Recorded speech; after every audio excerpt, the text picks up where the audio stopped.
अस्सलाम वालेकुम दोस्तों, this is Faizan Firoz and welcome back to my YouTube channel. आज के दिन हम बात करने जा रहे हैं सिल्वर के ऊपर। सिल्वर का मैं पिछले वीक किस तरीके के हमें नंबर्स नज़र आए और आने वाले वक्तों में हम सिल्वर के ऊपर क्या प्रेडिक्शन करते हैं और ओवरऑल मार्केट में भी सिल्वर की मोमेंटम किस तरीके से जा रहा है, ये सारी चीज़ें हम इस वीडियो के अंदर डिस्कस करने जा रहे हैं। तो अगर नंबर्स के लिहाज से बात करें तो सिल्वर ने लास्ट वीक जो ओपनिंग दिखाई है वो 48.63 की ओपनिंग दिखाई है। ओवरऑल हाई जो बना है 49.1 का हाई बना है, जो कि इसकी एक रेजिस्टेंस है। और जो लो बनाया 46.88 का बनाया, क्योंकि जो सपोर्ट थी वो $47 की थी और क्लोज जो किया है उसने 48.32 के ऊपर क्लोज किया है। अब यहाँ से हमें एक बात समझने की ज़रूरत है कि सिल्वर ने जो अपना मोमेंटम दिखाया था, जब वो $35 से स्टार्ट होता है और अनस्टॉपेबल जाके $55 तक जाता है, वो उससे जो गेन दिखाया है वो गेन अब मार्केट कूल डाउन करने की फेज में आ चुकी है और मार्केट अब यहाँ पर अपने आप को रोक रही है। और ये जो वीकली कैंडल्स हमें नजर भी आ रही है, थोड़ी सी वीक वीकली कैंडल्स नजर आ रही हैं और ये इंडिकेट कर रही है कि सिल्वर के अंदर और गोल्ड के अंदर भी, इनफैक्ट अगर हम बात करें दोनों को सिंगल टर्म तौर पर यूज करना चाहें तो इन दोनों के अंदर एक जो है मार्केट में कूलिंग ऑफ पीरियड नजर आ रहा है। और ये बात प्रेडिक्ट की जा सकती है कि थोड़े टाइम तक मार्केट इसी तरीके से इन लेवल्स के ऊपर ही ट्रेड मिले और न्यू हाइस नहीं बनते हुए नजर आए। लेकिन अगर हम लॉन्ग टर्म ग्राफ्स की बात करें तो लॉन्ग टर्म ग्राफ जैसे कि हमने गोल्ड के लिहाज से डिस्कस किए, उसी तरीके से हम ये बात कह सकते हैं कि यहाँ पर लॉन्ग टर्म ग्राफ्स अभी भी बहुत ज़्यादा पॉजिटिव हैं और ये बात एक्सपेक्ट की जा सकती है कि अगर कोई ब्रेकआउट अचीव होता है और ब्रेकआउट लेवल तक मार्केट अपने आप को लेके जाती है, उसके बाद हम ऑल टाइम हाई या न्यू हाइस को बनता हुआ देख सकते हैं। और उसी ब्रेकआउट लेवल्स या इसी ब्रेकडाउन लेवल्स के ऊपर को डिस्कस करने के लिए हमने वीडियो बनाई है। तो अगर हम बात करें सिल्वर के ऊपर, तो सिल्वर का इस वक्त का जो लेवल $48 का मोटा मोटा मान के चलें, तो यहाँ पर अगर मैं पिवट मान के चलता हूँ तो मेरे लिए पिवट $47 का होगा। यानी मार्केट अभी पिवट से थोड़ा सा ऊपर है, जो कि एक अच्छी बात है। और मेरे लिए जो की रेजिस्टेंस इस वक्त मौजूद है वो $49 की मौजूद है। जैसे $49 ब्रेक होता है तो मैं अज्यूम ये करता हूँ या मुझे नजर आता है कि मार्केट $52 तक जा सकती है।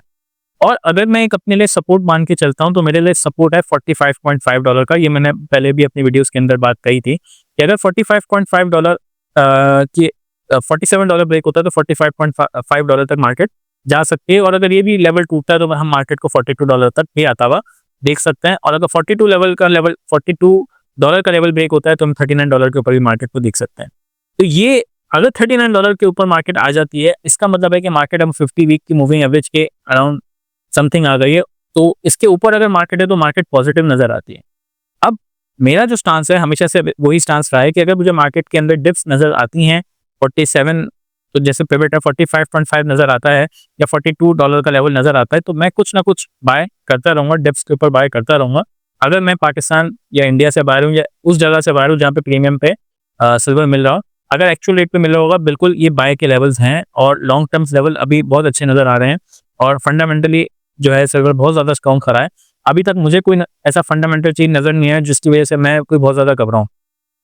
घबराएगा कौन, मैं आपको समझाता हूँ। घबराएगा वो बंदा जिसने मार्केट में पाकिस्तान के अंदर या लेट्स से इंडिया के अंदर एक प्रीमियम बाय के ऊपर या प्रीमियम रेट के ऊपर सिल्वर को बाय किया था और वो अब इस बात का वेट कर रहा है कि यार मार्केट अगर कंसोलिडेशन फेज में है, जो कि लग रहा है कि मार्केट रेंज बाउंड एक्टिविटी दिखा रही है, 47 नीचे का लेवल है, 49 ऊपर का लेवल है, इस दो लेवल्स के दरमियान अगर आप देखें तो मार्केट मूव कर रही है।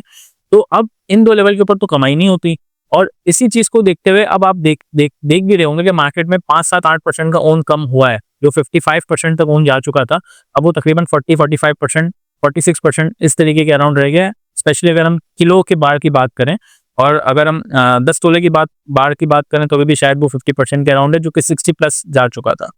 तो प्राइसेस में कमी नहीं आई बट ओन में कमी आई है और यही चीज मैं अपने व्यूवर्स को समझाने की कोशिश कर रहा था कि जब तक माल प्रीमियम पे मिल रहा है अवॉइड करें।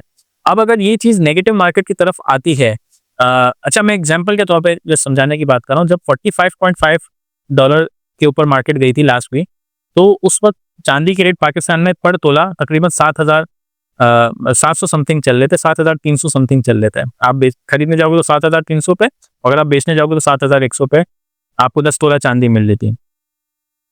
अच्छा सॉरी, 1 तोला चांदी मिल रही थी। तो अगर अब हाँ एग्जैक्टली 1 तोला चांदी मिल रही थी। तो अब अगर हम आज के रेट की बात करें, मार्केट तकरीबन $3 ऊपर खरीदी है, इस वक्त भी रेट उतने के उतने ही है। यानी जिन्होंने 7,100 रुपीज पर तोला के ऊपर लिया था, 45.5 पे अगर लिया था और वही उम्मीद में बैठे थे कि $48 होगा तो मार्केट के अंदर 8,000 पे बेचेंगे या 7,500 पे बेचेंगे, वॉट एवर जो भी इनके नजदीक लेवल बन रहा होगा, ऐसा नहीं हुआ मार्केट में। अच्छा, थोड़ी बहुत प्राइस इन्फ्लेट हुई, थोड़ी बहुत प्राइस में प्राइस ने बढ़ना स्टार्ट किया, बट इतना प्राइस एक्शन नज़र नहीं आया। और ओवरऑल $49 पर जिन्होंने लिया और आज 48 पॉइंट समथिंग के ऊपर मार्केट है, तो वो देख रहे होंगे कि उनकी प्राइसेस में काफ़ी ज़्यादा कमी नज़र आई है। तो ये चीज़ भी इंडिकेट कर रही है कि पाकिस्तान के अंदर भी ये जो प्राइस प्रीमियम रन था प्राइसेस का, वो अपने इख्तिताम पे पहुंचता हुआ नज़र आ रहा है, या ऐसा इंडिकेशन नज़र आ रहा है कि प्रीमियम प्राइसेस भी जो हैं वो हिट होंगी। और स्पेशली अगर एक मजीद आपके पास एक बेयर रन आता है, करेक्शन आती है जिसमें मार्केट आपको 45.5 दिखा दें, तो मैं समझता हूँ कि मार्केट के अंदर प्रीमियम पे माल रखने वालों की जो है ना, मैं समझता हूँ कमर टूट जाएगी। तो इस पॉइंट के ऊपर भी अगर आप प्रीमियम पे माल खरीदें तो आप बहुत ज़्यादा रिस्क ले रहे हैं, और मुझे नहीं लगता ये रिस्क बनता है, क्योंकि मार्केट में मुझे और भी ऐसी अपॉर्चुनिटी नज़र आती हैं। गोल्ड है, PSX है, म्यूचुअल फंड है, आप उधर पैसा लगा सकते हैं। आप कहीं और भी ऐसी जगह पैसा लगा सकते हैं जहाँ पे आपका रिस्क एंड रिवॉर्ड बैठता हो, और वहाँ पे आप अपनी इन्वेस्टमेंट कर सकते हैं। तो कीपिंग दिस शॉर्ट, अगर मैं आपको लोकल इंटरनेशनल लेवल्स के हवाले से बात करूँ, 47 is the pivot, 45.5 is the support. इस सपोर्ट के ऊपर मुझे माल मिलता है, मैं माल को जमा करने के हक में हूँ, थोड़ा थोड़ा करके माल को जमा करना चाहिए। 49 इज द रेजिस्टेंस, और अगर आप कोई रेंज बाउंड ट्रेडिंग करना चाह रहे हैं $2 के लिहाज से, अगर आपको उसके अंदर कोई फायदा नजर आ रहा है, आप बिल्कुल कर सकते हैं। $49 ब्रेक होता है, $52 की तरफ मार्केट जा सकती है। लमसम बाय तभी करनी चाहिए जब मार्केट जो है $55 को ब्रेक करे, $54 को इनफैक्ट ब्रेक करे। उससे पहले मार्केट में सिल्वर के अंदर अभी फिलहाल लमसम बाय नजर नहीं आती, और ऐसा प्रिडिक्ट किया जाएगा या ऐसा देखा जाएगा चार्ट्स के ऊपर, चार्ट्स को देखते हुए, कि नवंबर का महीना हम इसी तरीके की कंसोलिडेशन फेज देखें। तो अगर मुझसे कोई प्रोबेबिलिटी पूछेगा कि किस तरफ से क्या प्रोबेबिलिटी देखता हूँ, तो कंसोलिडेशन फेज की प्रोबेबिलिटी मैं ज़्यादा देखता हूँ। सबसे ज़्यादा मुझे इसी की प्रोबेबिलिटी नज़र आती है कि मार्केट जो है वो 45 से $49 के दरमियान हमें नज़र आए। इक्का दुक्का दफ़ा शायद 50 भी क्रॉस कर जाए, बट फिर से वापसी आके $49 की तरफ आ जाए, जो मुझे फीलिंग नज़र आती है। और उसके बाद अगर मुझे किसी चीज़ की फीलिंग नज़र आती है, तो मुझे एक करेक्शन की नज़र आती है, जो कि जैसे कि मैंने कहा $45 की करेक्शन है। उस लेवल तक मुझे मार्केट नज़र आती है कि $45 तक करेक्शन आए, या $45 से पीछे अगर मार्केट जाने की बात करें, उसकी भी चांसेस ऑन पेपर या ऑन ग्राफ नज़र आते हैं, बट ज़ाहिर है वो चांसेस बहुत कम है। और कोई नया ब्रेकआउट बनने के या नया ब्रेकआउट देने के मार्केट इस वक्त फिलहाल मूड में नहीं लग रही, तो नया ब्रेकआउट के चांसेस उससे बहुत ज़्यादा कम है। बट ज़ाहिर है यहाँ पे हम इंटरनेशनल मार्केट को फॉलो कर रहे हैं। कोई भी एक पर्टिकुलर न्यूज़ जो है मार्केट को इग्नाइट कर सकती है, चाहे वो पॉजिटिव डायरेक्शन में हो, चाहे वो नेगेटिव डायरेक्शन में हो। तो हर वक्त अपने जो है ना इन न्यूज़ को फॉलो करना हमारे लिए बहुत ज़रूरी होता है, और ये चीज़ को ध्यान में रखना होता है कि हम कोई भी चीज़ परचेज कर रहे हैं, सेल कर रहे हैं, वो जिस फंडामेंटल के ऊपर डिसीजन लिया गया है, वो फंडामेंटल इंटैक्ट है या नहीं है। अगर वो फंडामेंटल चेंज होता है, तो ज़ाहिर है मार्केट से कभी भी नहीं लड़ा जाता। मार्केट के सामने हमेशा घुटने टिक दिए जाते हैं, और आप अपना उस हिसाब से स्टांस लेते हैं। जैसे मैं ये बात कहना चाह रहा हूँ कि अगर सिल्वर का फंडामेंटल चेंज हो जाता है, कोई भी पॉजिटिव से नेगेटिव फंडामेंटल आ जाता है, आज के दिन ही हम देखते हैं सिल्वर में बहुत ज़्यादा बहुत ज़्यादा सिल्वर माइंस डिस्कवर होना स्टार्ट हो जाते हैं, तो ऑटोमेटिकली सप्लाई मार्केट में ज़्यादा हो जाएगी। जब सप्लाई मार्केट में ज़्यादा हो जाएगी, तो फिर मार्केट से जंग नहीं करेंगे, ऑटोमेटिकली हमें नजर आएगा कि मार्केट में डिप आना स्टार्ट हो जाएगा।